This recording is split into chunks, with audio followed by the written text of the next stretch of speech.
भी रिकॉर्डिंग नहीं हो पाई शायद।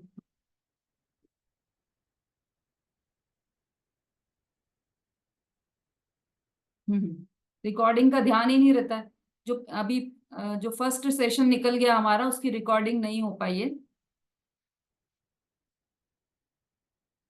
चलिए, ममता जी अच्छा ध्यान दिला देती हैं। हाँ, तो हमारी बात चल रही है पारिणामिक भाव की। तीन प्रकार के पारिणामिक भाव, जीवत्व, भव्यत्व और अभव्यत्व। तो जीवत्व पारिणामिक भाव में दो प्रकार के जीवत्व। तो उसमें जो सामान्य रूप से जो शुद्ध चैतन्य रूप जीवत्व है, अविनाशी शुद्ध द्रव्याश्रित है, इसलिए वह तो शुद्ध पारिणामिक भाव है। लेकिन जो 10 प्रकार के द्रव्य प्राणों से पहचाना जाता है, वह अशुद्ध पारिणामिक भाव है। ऐसे ही मोक्ष मार्ग की योग्यता से भव्यत्व और अभव्यत्व, मतलब उस अपेक्षा से अभव्यत्व, ये तीनों ही पर्याय, तीन प्रकार पर्यायाश्रित है। तीन कौन कौन से हो गए? भव्यत्व, अभव्यत्व और 10 प्राणों वाला जीवत्व। ये तीनों ही पर्यायाश्रित है, इसलिए इन्हें अशुद्ध पारिणामिक भाव समझना चाहिए। तो पारिणामिक भाव के भी दो तरीके के भेद हो गए, शुद्ध पारिणामिक भाव और अशुद्ध पारिणामिक भाव।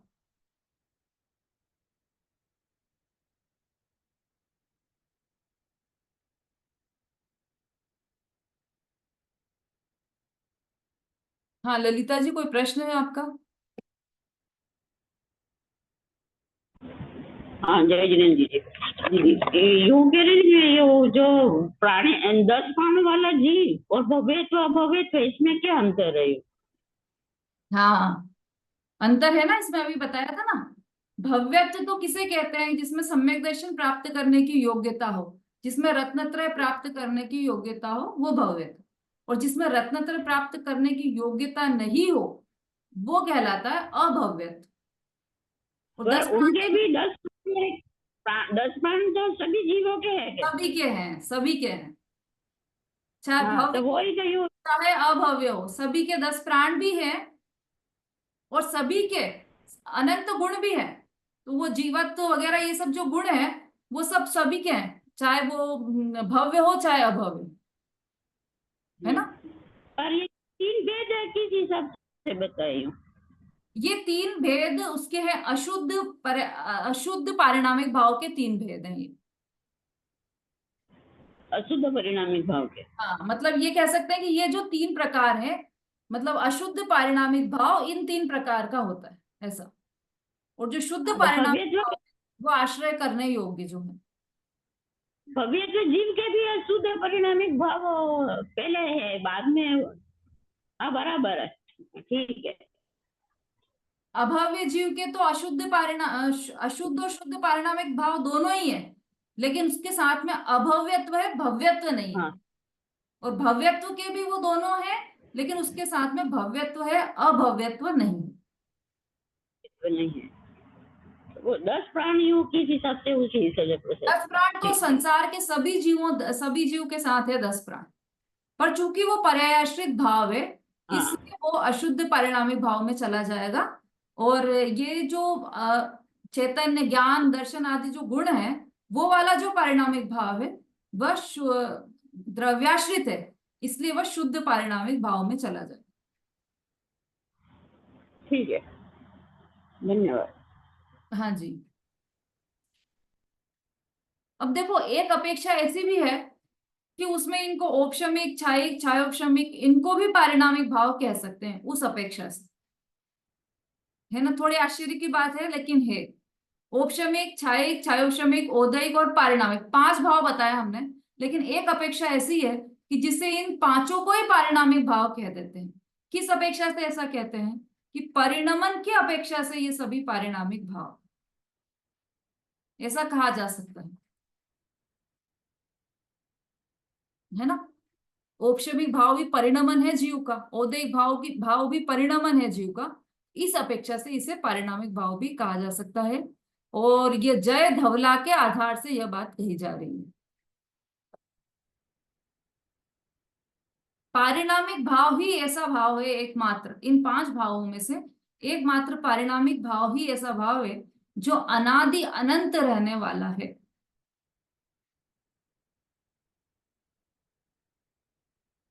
और बंध और मोक्ष रहित भाव भी यह पारिणामिक भाव ही है।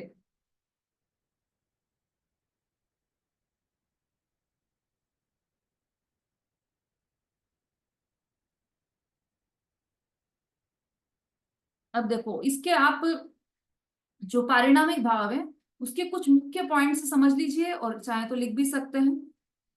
ये जो पारिणामिक भाव है, इससे यह सिद्ध होता है कि हर जीव में एक अनादि अनंत शुद्ध चैतन्य पारिणामिक भाव सदा है। प्रत्येक जीव में एक अनादि अनंत शुद्ध चैतन्य पारिणामिक भाव सदा है, सदा है।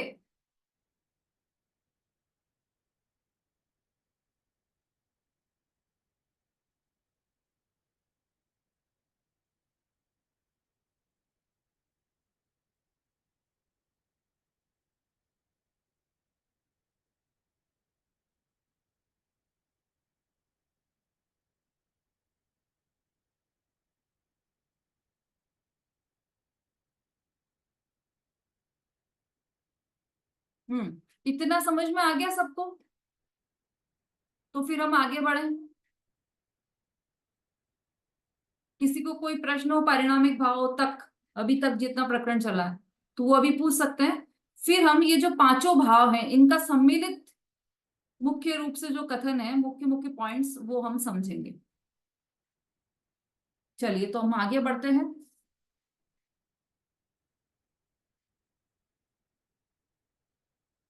मतलब इसमें देखिए, आप कुल मिला के बात ये हुई कि ये जो पांच भाव है, इन पांच भावों में से मात्र एक आश्रय करने योग्य तो परम शुद्ध पारिणामिक भाव ही है। जीवत्व पांच भाव के कितने 53 भेद है ना? तो 53 भाव, इन 53 भावों में से, 53 भेदों में से एकमात्र शुद्ध परम पारिणामिक भाव ही आश्रय करने योग्य है, क्योंकि भव्यत्व, अभव्यत्व, अशुद्ध पारिणामी, ये कुछ भी आश्रय करने योग्य नहीं है। बोलिए मंजू जी।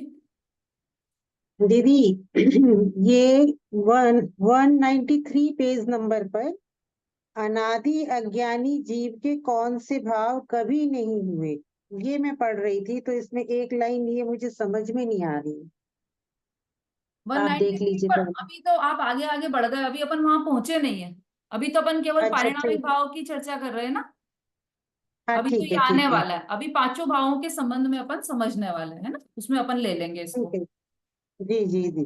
चलिए, अब अगला प्रश्न ये हो सकता है, किस जीव के कौन से भाव होते हैं?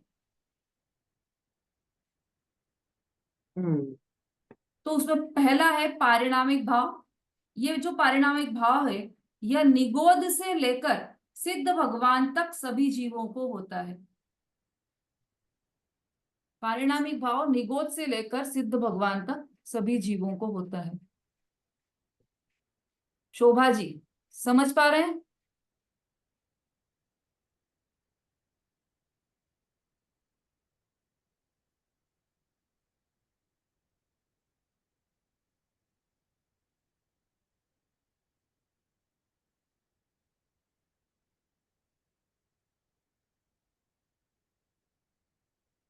हाँ, पारिणामिक भाव निगोद से लगाकर सिद्ध भगवान तक सभी जीवों को होता है।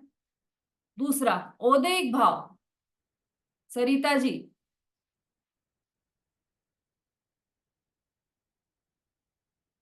यह भाव अरहंत दशा तक सभी जीवों को होता है।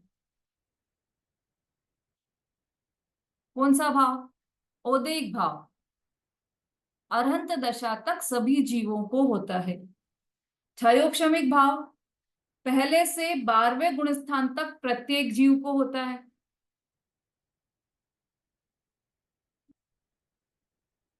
क्षयोक्षमिक भाव पहले से 12वें गुण स्थान तक के सभी जीवों को होता है।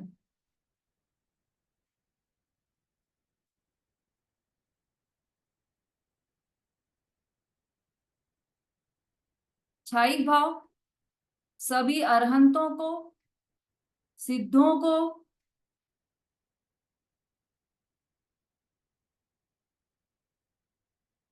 क्षायिक सम्यक दृष्टि और क्षायिक चारित्र वाले सभी जीवों को होता है।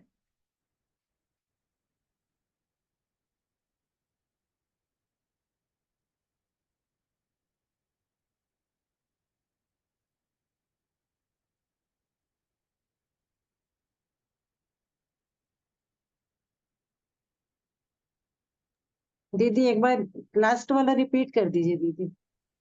सभी क्षयिक कौन क्षायिक सा? भाव सभी अरहंतों को, सभी सिद्धों को,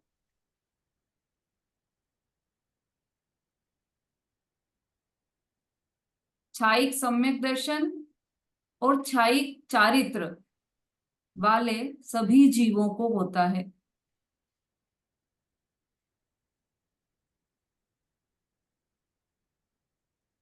आप लोगों के चेहरे से ऐसा लग रहा है आज थोड़ा कठिन पड़ गया विषय। नहीं है ऐसा? आ गया समझ में? चलिए बहुत अच्छी बात है।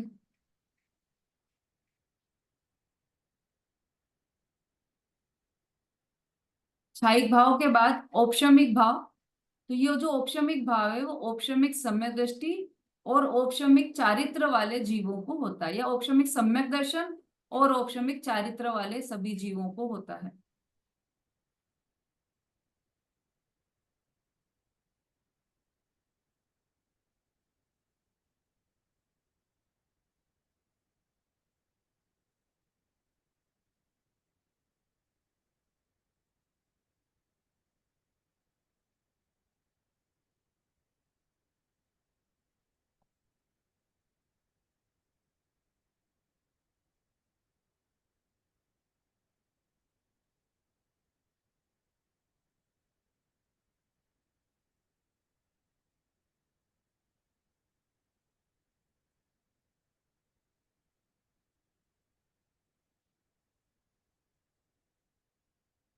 अब देखिए एक थोड़ी सी अपन नई बात समझते हैं।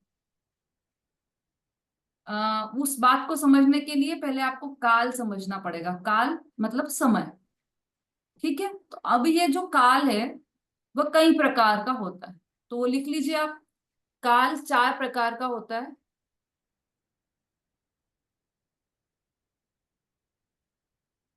पहला है अनादि। उसका अर्थ है जिसकी कोई आदि ना हो, मतलब जिसका कोई प्रारंभ ना हो।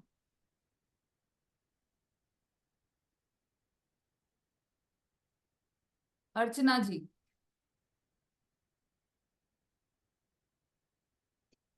दूसरा अनंत, जिसका कोई अंत ना हो।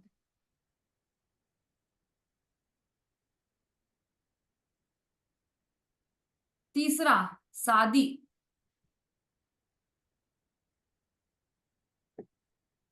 जिसका प्रारंभ हो। लतिका जी लिख पा रहे हैं? सादी मतलब जिसका प्रारंभ हो, और शांत जिसका अंत हो।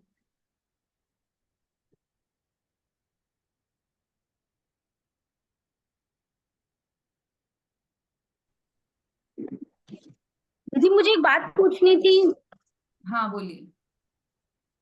दीदी आपने ये लिखा कि परिणामिक भाव जो है वो निगोद से लेकर सिद्ध भगवान तक के जीवों को होता है, तो फिर निगोदिया जीवों को किस प्रकार का परिणामिक भाव है और सिद्धों को किस प्रकार का परिणामिक भाव है?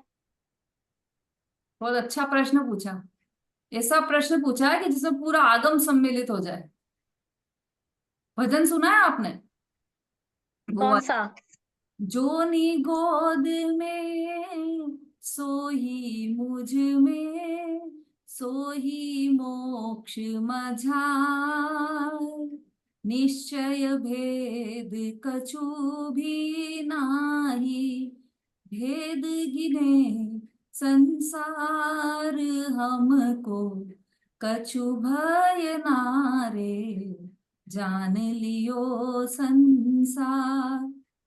क्या लाइनें आई हैं इसमें? जो निगोद में सो ही मुझ में, सो ही मोक्ष मजा। जो निगोद के जीव के पास है वही मेरे पास है, और वही सिद्ध भगवान के पास है। तो वो तो दीदी सिर्फ आत्मा ही तो हुई ना, कि मतलब जीव जो है, मतलब जैसा निगोदिया जीव में आत्म प्रदेश है, ऐसे ही हमारे में, ऐसे ही सिद्ध भगवान में है। केवल आत्म प्रदेश की बात नहीं है, अनंत गुणों की बात है। तो वो निगोदिया हाँ जीव में भी अनंत गुण है, हमारे में भी अनंत गुण है, और सिद्ध भगवान के भी अनंत गुण है। वही तो है जी। शुद्ध पारिणामिक भाव, उसी को शुद्ध पारिणामिक भाव कहते हैं। कौन सा अनंत गुण? ये बताया था ना, विज्ञान, दर्शन, सुख, वीर्य, प्रभुत्व, विभुत्व, अस्तित्व, वस्तुत्व, द्रव्यत्व, प्रमेय, ऐसे अनंत गुण निगोदिया जीव में भी है, हम में भी है, और सिद्ध भगवान में भी है। जिनागम में तो ये जिनवाणी माता कह कह के थक गई भैया कि तुम्हारे में और सिद्ध भगवान में कोई अंतर ही नहीं है। अपने आप को सिद्ध समान नहीं माना, इसलिए संसार में परिभ्रमण हो रहा है। तीनों को हमने अवस्थाओं से देख लिया कि ये निगोदिया का जीव है, मैं ऐसा हूं, मैं तो मनुष्य गति में हूं, और सिद्ध भगवान तो सिद्ध हो गए। वास्तव में निश्चय भेद कछु भी नहीं, वास्तव में तो कोई भेद ही नहीं है तीनों में। सोना है, सोना स्वर्ण है ना, उसकी आपने अंगूठी बनवा ली, ठीक है, आपकी बेटी ने उसको गलवा के और उसकी वो जो चूड़ी बना रही थी उसमें मिला लिया वो वाला सोना, और उसकी बेटी ने उसको गलवा के और उसका कुछ और अपना कड़ा बनवा लिया, कुछ भी बनवा लिया उसने, देखो, है ना।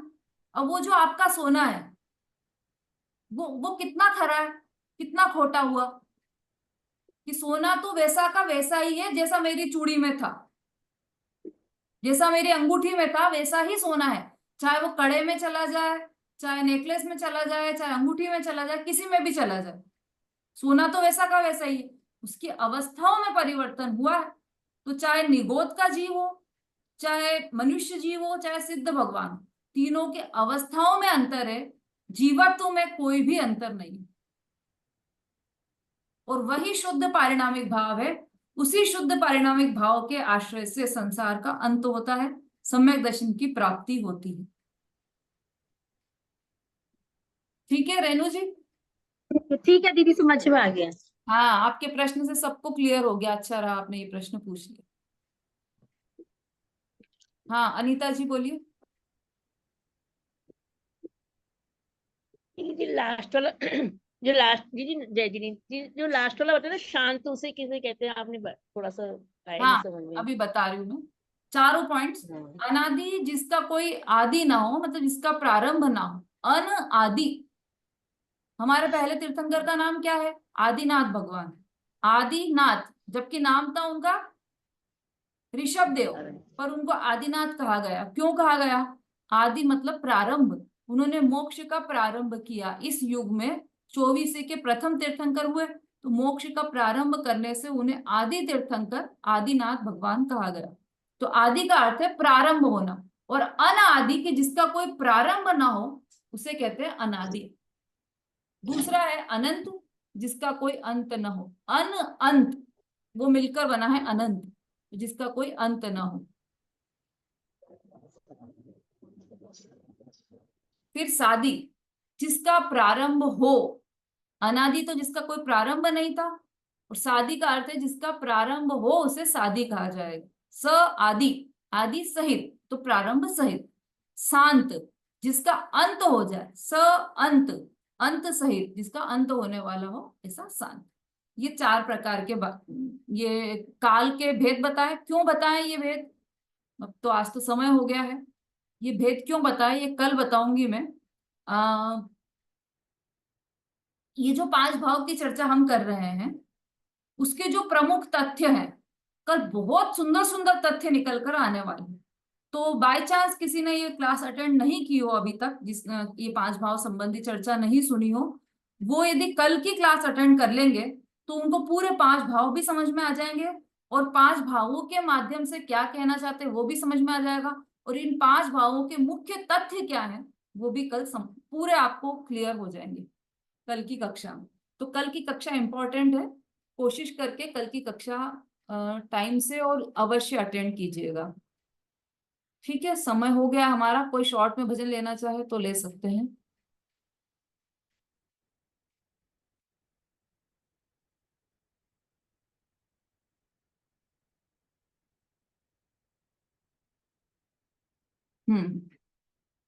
चलिए जिनवाणी स्तुति।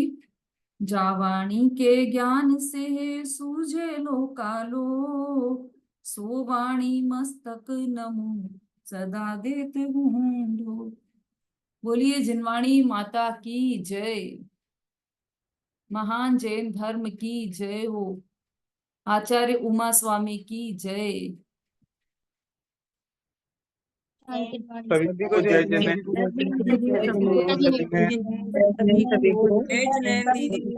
जय जिनेंद्र।